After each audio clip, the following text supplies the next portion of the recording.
What's good, Tinfoil Gang? We're getting close to that home stretch. Episode 9 of Season 3 of From is called Revelations Chapter 1. Based off of the ending alone, the title fits. Yeah, it's spicy enough. Get ready for the most lostified episode of the season so far. In episode 9, we get more on the Fatima, Elgin, and the strange pregnancy angle. Another conversation with the boy in white revealed something peculiar about him and the town's current predicament. And Tabitha wins the reveal of the day when we learn about a crazy connection between her and another townie. It's a small world after all. Okay, so obviously this video is packed to the gills with spoilers, so be advised. Make sure you're okay with that if you're not caught up with the show so far. Shout out to the patrons, these fine specimens you see here. They make all of this possible. Big shout out to FU Mr. Milchick, Austin and Lori, and Coors Truly. These are the newest channel patrons, and I want to say thank you for choosing to support what I do here.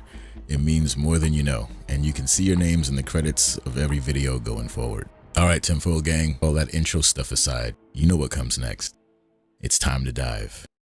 We begin this chapter of the story with Boyd and Ellis just after they discover that Fatima is missing from the shed that she's supposed to be hiding in. Of course, they have no idea that the kimono lady found her, and then she relayed this message to Elgin, who subsequently tricks her into being trapped in the secret room at the back of the cellar. Boyd and Ellis argue over what to do, but Boyd's Parkinson's starts acting up mid-conversation. Now, Elgin believes he's saving everyone in town by helping the kimono woman, so he's confident in keeping Fatima holed up in this secret room because she needs to give birth to this supernatural baby of some kind. This is apparently what the kimono lady wants. Oh, and we also learn about what that blood was collected for. Yeah. Fatima pleads with Elgin to let her go, even telling him that she saw the kimono woman too, but she believes that this baby inside her, well, she thinks it's bad news.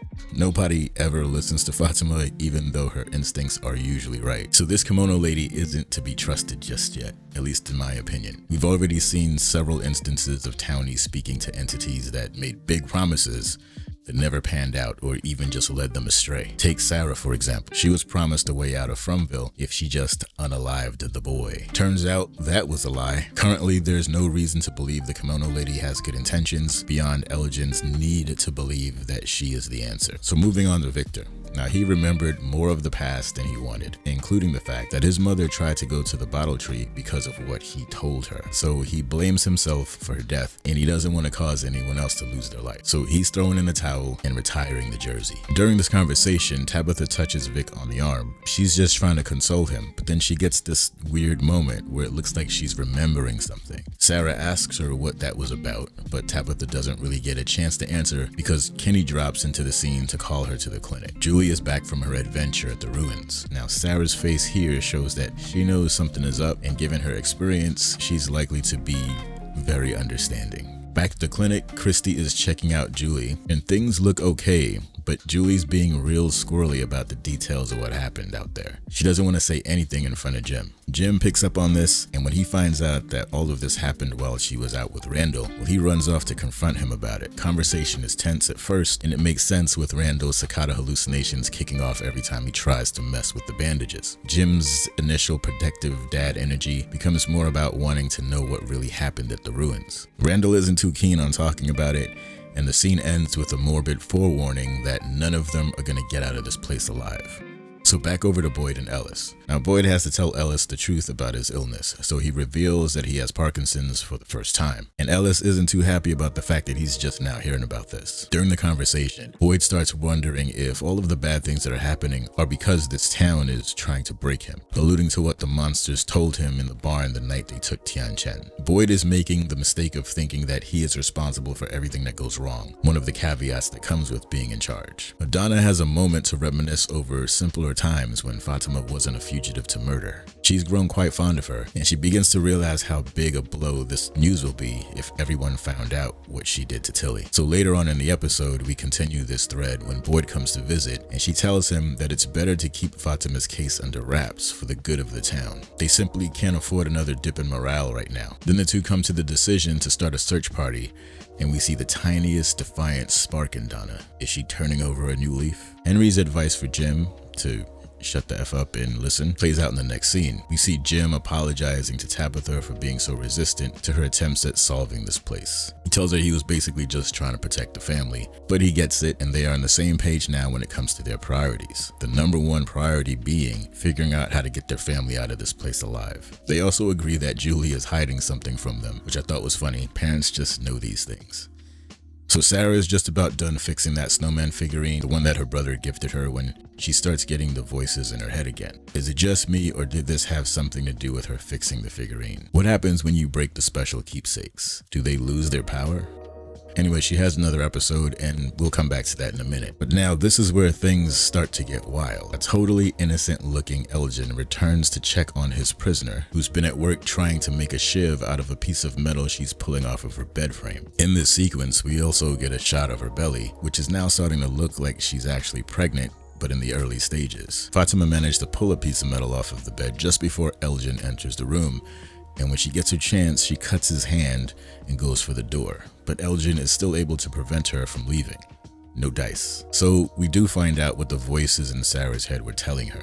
They told her that Fatima was taken by something, that she's nearby, there's a clock ticking, implying that something terrible is about to happen to her if they're not quick enough. So here we have the monsters that are speaking to Sarah, but they're working against the kimono lady. Why would they tell them this information unless they wanted them to find her? Or maybe it's not so much that they want them to find her as much as they want them to try to find her. It's about the pain for them, right? So maybe they don't care about the result, they just care that they struggle. Because they could have just told Sarah exactly where Fatima was and who she was taken by, but they were being as vague as possible.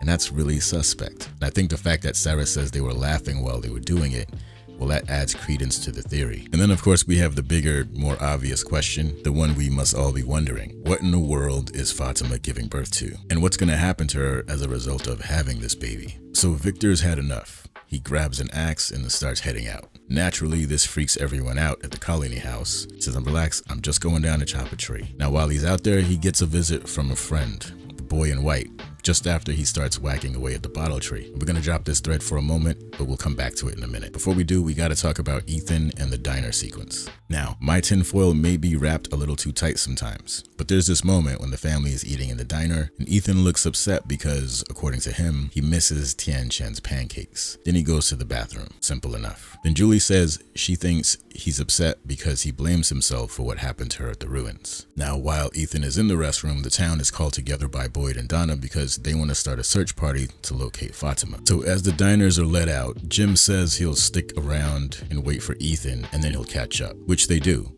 But it was really strange how the scene made a point to show this happening. Did something happen to Ethan back there?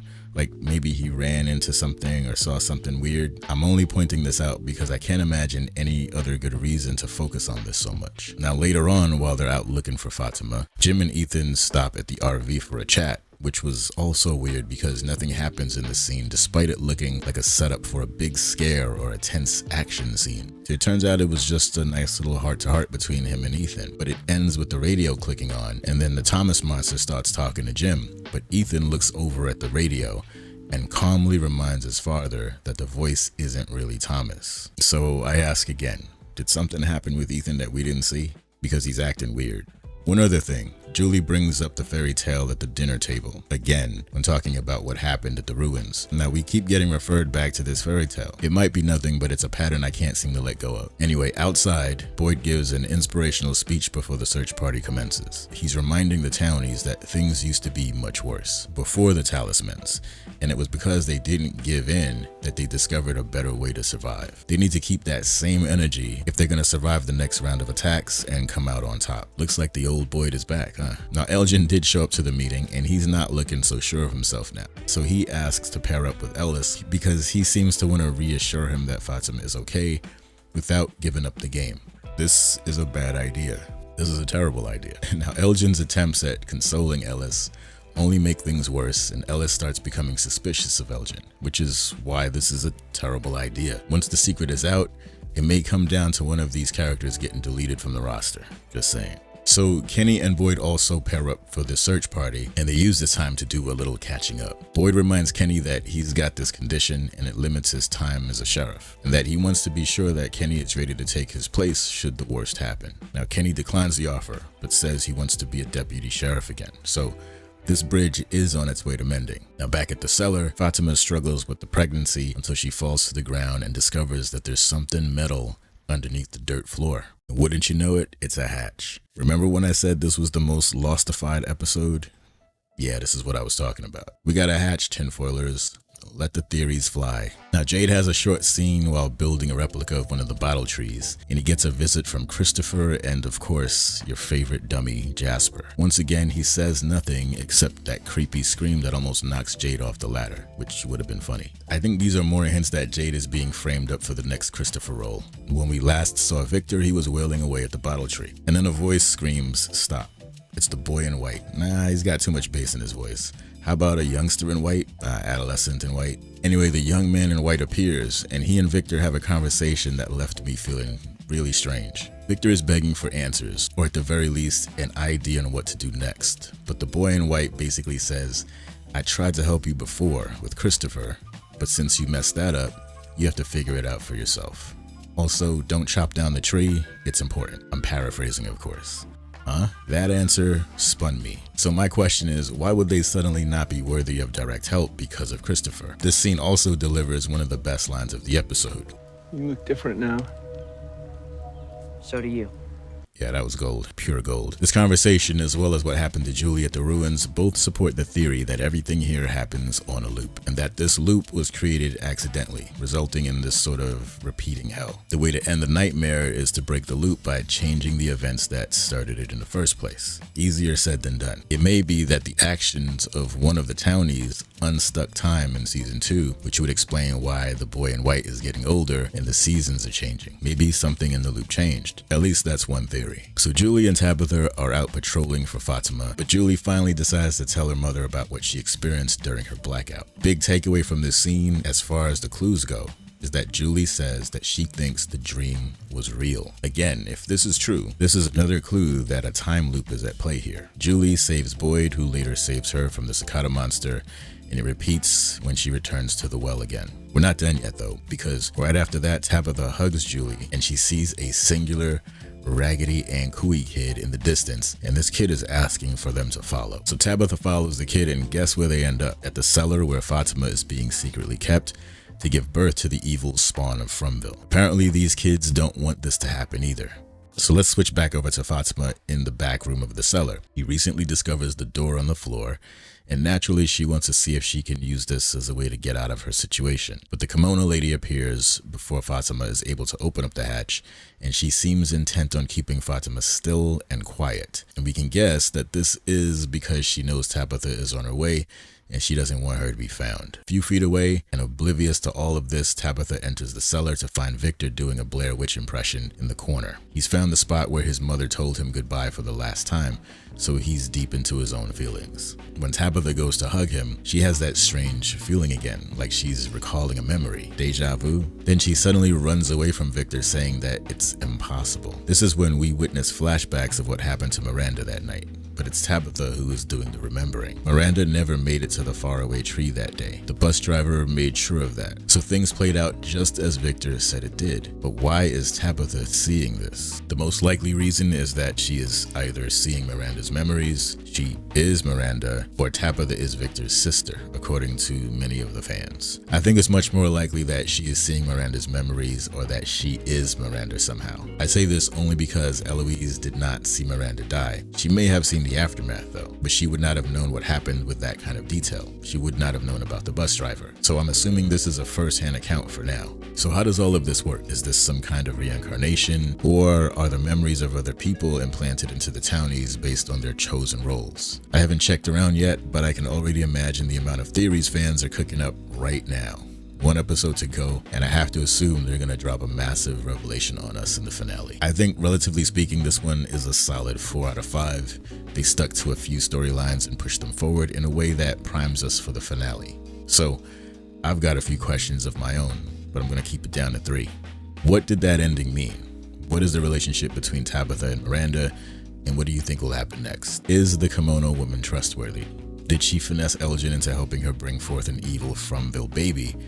Or does she have good intentions? Will they be able to find Fatima in time? And finally, am I tripping, or did something weird happen with Ethan that we're not going to find out about until later?